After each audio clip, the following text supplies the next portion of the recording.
आज बेटी को विदा किया है। और जैसे ही बेटी को विदा किया, मानो ऐसा लगा है कि बाबा हिमाचल के यहाँ मातम हो गया है। जब बेटी घर से चली जाती है तो वो तो उस पिता से पूछो जिनके यहाँ बेटी होती है, हैं? उस पिता से पूछो जिनके यहाँ बेटी होती है, और किस्मत वाले होते हैं जिनको बेटी होती है। लड़के तो हमेशा लड़ते रहेंगे, लेकिन बेटी कभी भी यहाँ का भी ध्यान रखती है, वहाँ का भी ध्यान रखती है। और जब भी विपत्ति आती है पिता के ऊपर तो सबसे पहले बेटी आती है, सबसे पहले बेटी आती है। पुत्र काम नहीं आता, पुत्र काम नहीं आता। जब भी विपत्ति आती है तो बेटी आगे आ जाती है। मैं खड़ी हूँ साथ में, कितना बड़ा पहाड़ गिर जाए, कितना बड़ा पहाड़ गिर जाए, सिर्फ बेटी आगे आती है।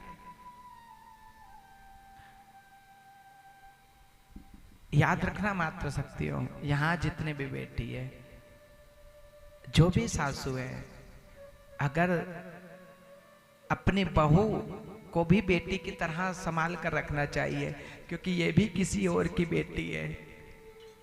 ये पराये गोत्र से आई है, सिर्फ एक विश्वास लेकर के तेरे साथ आई है, एक विश्वास लेकर के तेरे साथ। पूरे परिवार, भाई, कुटुंब, परिवार, रिश्तेदार सबको छोड़ करके सिर्फ एक के भरोसे आ जाती है, सिर्फ एक व्यक्ति के भरोसे है। मेरा प्रीतम मुझसे प्यार करता है, मेरा प्रीतम मुझसे प्यार करता है? और उसी बेटी को तुम परेशान करते हो, उस बेटी को, जो बेटी तुम्हें पूरा संसार छोड़ करके तेरा वंश चलाती है। अरे दुष्ट, तुझे धूप देने वाला भी नहीं मिलेगा। वो बेटी जिसको परिवार को छोड़ करके वो बेटी आती है,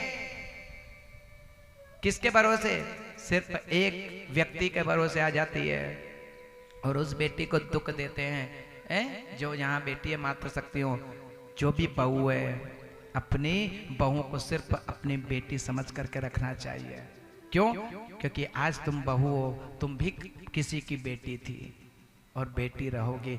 और हमेशा मैं बेटी के ऊपर क्या कहूँ, क्योंकि मुझे कथा कहना है।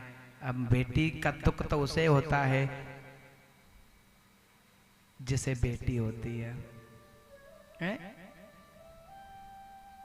जिसे बेटी होती है। और वो भाग्यवान लोग होते हैं जिन्हें कन्या होती है, जिनके यहाँ। और जहाँ कन्या हो जाती है, और वो लोग कहते हैं ना कि ये अपशुगन है मेरे घर में आई है तो नुकसान हो गया, मेरे घर में आई है तो ये हो गया है।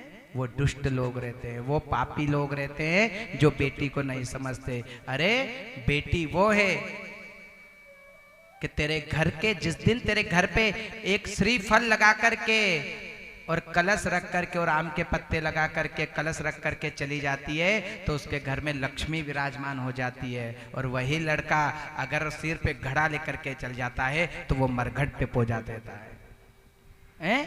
बेटी तो तुम्हें मंगल बना देती है और अमंगल तो बेटा बना देता है। आज बेटी को विदा किया। सुखदेव जी कहते हैं, राजा परीक्षित आगे की कथा मुझे और सुनाई है। आज बेटी को विदा करने के बाद आज सुखदेव जी कहते हैं कि आज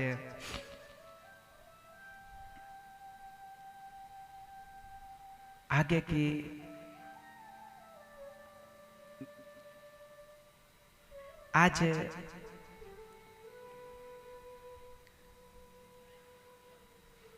कथाओं तो अनेक हैं,